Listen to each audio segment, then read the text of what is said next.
안녕하십니까. 아무나TV 방송을 시작하겠습니다. 이번 시간에는 적그리스도라는 제목으로 말씀을 드리겠습니다.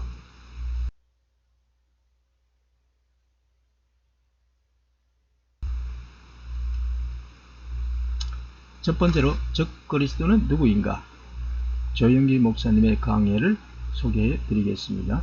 참고로 이 말씀은 저의 개인적인 견해와는 좀 차이가 있다는 말씀을 드립니다.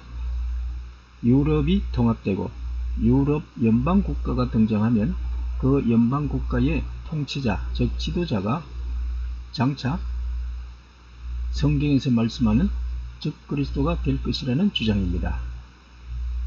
유럽 연방 지도자가 비로소 계시록 6장 2절에 나오는 백마탄자 즉 적그리스도로 세상에 출현하게 된다는 뜻입니다.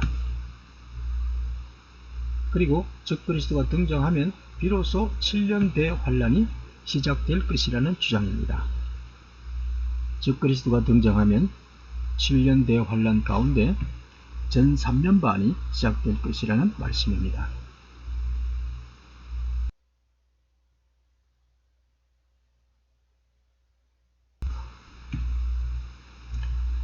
두 번째로 위키백과 사전에 적그리스도가 어떻게 나오는지를 한번 살펴보겠습니다.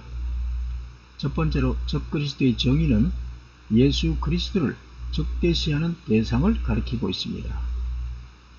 예수 그리스도와 복음을 적대시하는 존재를 총체적으로 지칭하는 말이기도 합니다. 현대적 관점으로 볼 때 적그리스도는 반기독교 성향의 인간 전체를 표현하는 말로 사용되는 것 같습니다.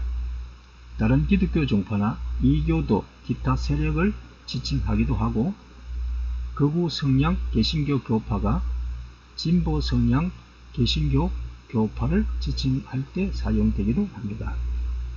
거짓 그리스도, 가짜 그리스도, 반 그리스도 등으로 사용되기도 합니다. 이 말씀은 위키백과에 나와 있는 적그리스도에 대한 말입니다.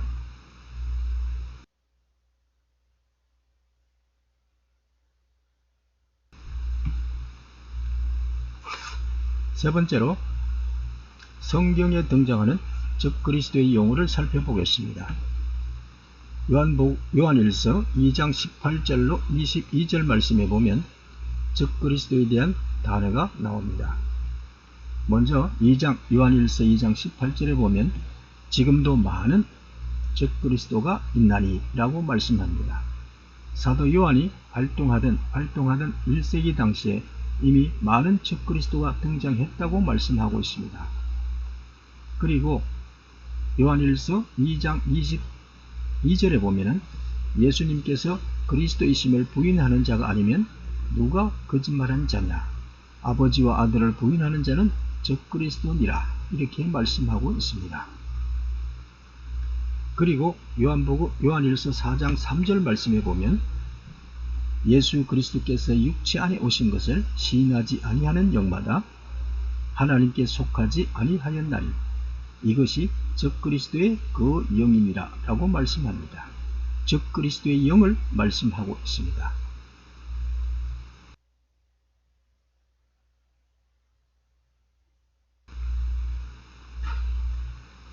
세 번째로 성경에 나타난 적그리스도의 용어 세 번째로 요한 2서 1장 7절 말씀입니다. 요한 2서 1장 7절에 보면 미혹하는 자가 많이 세상에 나왔나니 이는 예수 그리스도께서 육체로 임하심을 부인하는 자라.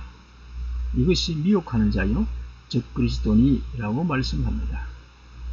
예수 그리스도께서 육체로 오신 것을 부인하는 자가 적그리스도라고 말씀하고 있습니다.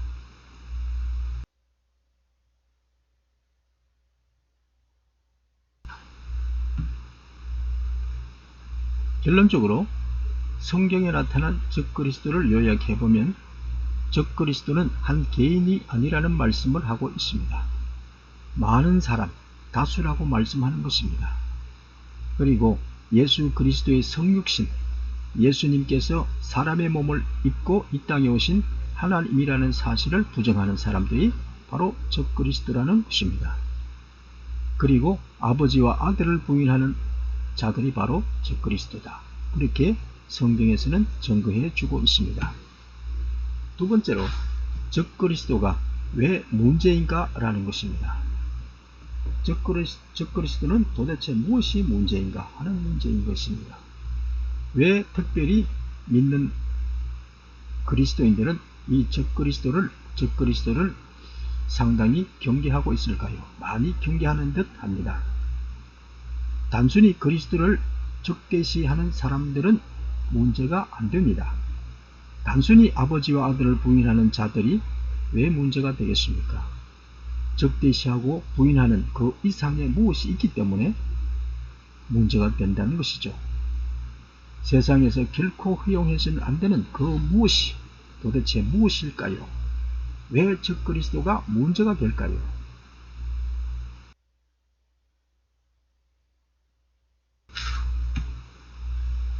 세 번째로 적그리스도가 왜 문제인지를 성경에 나타난 여러가지 적극적인 면들을 살펴보면서 이해할 수 있도록 살펴보겠습니다. 첫 번째로 이 적그리스도가 문제가 되는 것은 엄청난 순교자들을 만들어낸다는 것입니다. 계시록 6장 9절에 보면 순교자들에 대한 증언이 나옵니다. 하나님의 말씀과 자기들이 간직한 증언으로 인해 죽임을 당한 자들의 hom들을 보았는데, 전도하다가 예수 그리스도를 증거하다가 순교한 자들이 나옵니다.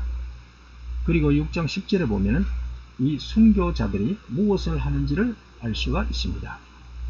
우리 피에 대한 원수를 갚아주지 아니하시는 일이 얼마나 더 지속되리이까? 왜 우리의 원수를 빨리 갚아주지 않으십니까? 탄원하는 말씀이죠. 6장 11절에 보면은 또 그들의 동료 종들과 형제들도 그들처럼 죽임을 당해 그 수가 찰 때까지 라고 말씀합니다. 적그리스도가 하는 일은 엄청난 그리스도인들을 순교하게 한다는 것입니다. 엄청난 그리스도인들이 죽게 된다는 것을 말씀하고 있습니다.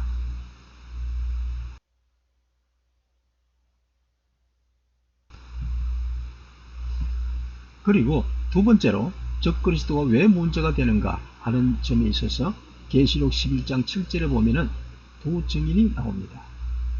두 증인이 또 죽게 된다는 것을 말씀해 주고 있습니다. 계시록 11장 7절에 그들을 대적하며 전쟁을 일으켜 그들을 이기고 그들을 죽이리니 라고 말씀합니다. 그리고 11장 9절에 보면 무덤에 묻히지 못하도록 만들고 11장 10절에 보면은 두 증인들이 죽은 것에 대해서 자기네끼리 자축하는 것을 볼 수가 있습니다. 얼마나 기뻐하는지 모르겠습니다.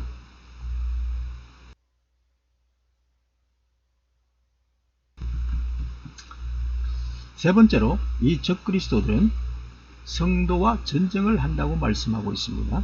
계시록 12장 17절에 성도와 전쟁을 하면서 결과적으로 그리스도인들이 많이 죽게 된다는 것을 설명해 주고 있는 말씀인 것입니다.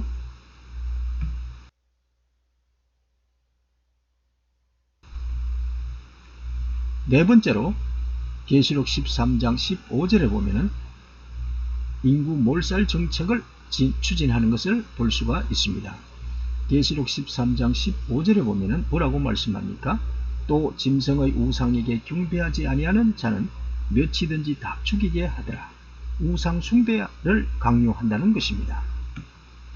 그리스도인들은, 예수를 믿는 하나님의 백성들은 우상 숭배를 할 수 없다는 사실을 너무나 잘 알고 있는 것 같습니다.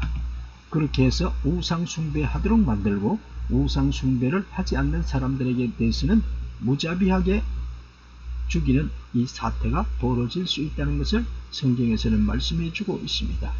소위 말하는 인구 몰살 정책을 추진하고 있다는 것이 아니겠습니까?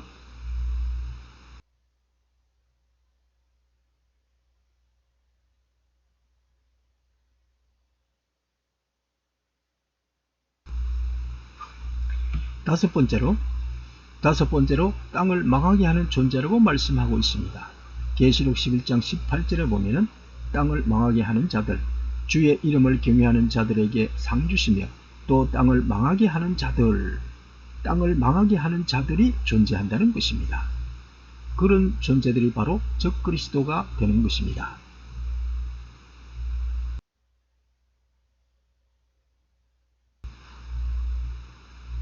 마지막으로 6번째, 적그리스도는 왜 문제가 되는가? 세계 대전의 주범이 된다는 말씀입니다.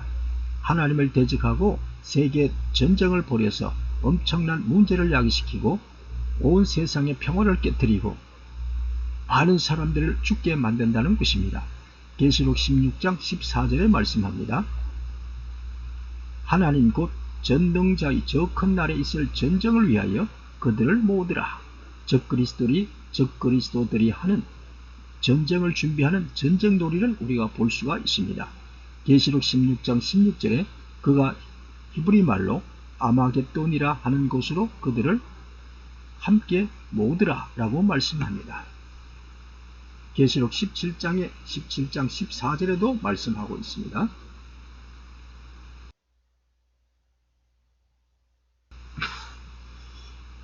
결론적으로 적그리스도는 그 역할이 무엇인가? 적그리스도가 하는 일이 무엇인가? 첫째로 세계의 모든 전쟁을 주도하고 세계 전쟁을 일으키는 것입니다. 세계의 전쟁을 일으키고 수많은 사람들을 죽게 만든다는 것입니다. 전 세계 인구를 살육하고 몰살시키는 이 일들을 누가 하는 것이냐? 적그리스도가 한다는 것입니다. 앞으로 미래에 할 것이라고 생각할 수 있겠지만 이미 진행되어 왔고 앞으로도 진행될 것이고 마지막 단계에서 최종적으로 진행될 것이라 보면 될 것입니다. 결과적으로 세상을 멸망시키는 이 일에 혁혁한 공을 세울 것이고 적그리스도 세력의 주된 공격과 주된 목표의 대상은 누구인가? 그들은 바로 부증인이 될 것입니다. 계시록 11장 7절에 말씀하고 있습니다. 짐승이 그들을 대적하며 전쟁을 일으켜 그들을 이기고 그들을 죽이리니 라고 말씀합니다. 다음 시간에 또 찾아뵙겠습니다. 감사합니다.